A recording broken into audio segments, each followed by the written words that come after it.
নমস্কার, পার্থসারথী সরকার আরেকটি স্বরচিত কবিতা নিয়ে আপনাদের সামনে হাজির হয়েছি।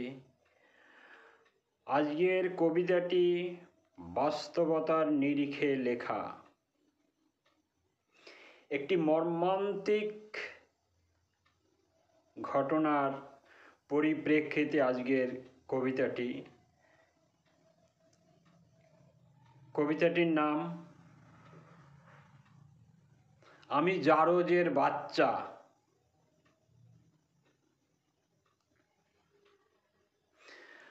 আমি জারজ সন্তান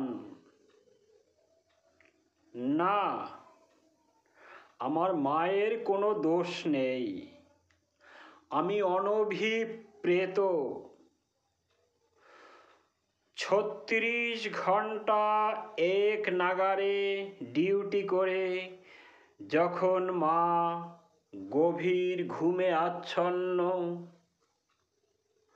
তখনই আমার জন্ম কতগুলো নরপশুর অত্যাচারে। ও মা, কথা বলছো না কেন? দেখো দেখো, যে ঘরে আমার জন্ম সে ঘর ওরা ভেঙে দিয়েছে।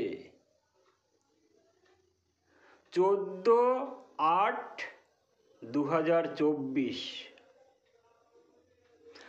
আবার হাজার হাজার লোক শুধু ওই ঘরটাই ভেঙে গুঁড়িয়ে দিয়েছে।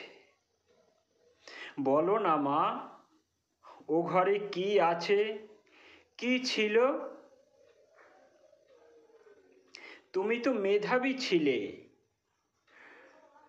আমি কি তোমার মতো হব?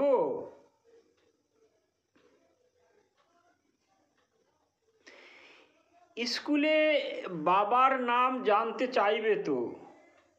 ও মা, বলো না, কোন জানোয়ারের বাচ্চা আমি? ধুস, তুমি কিচ্ছু বলছো না।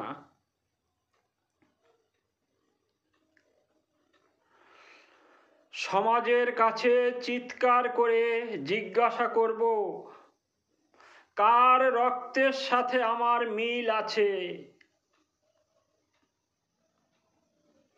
আমি কি কুত্তার বাচ্চা না শুয়োরের বাচ্চা?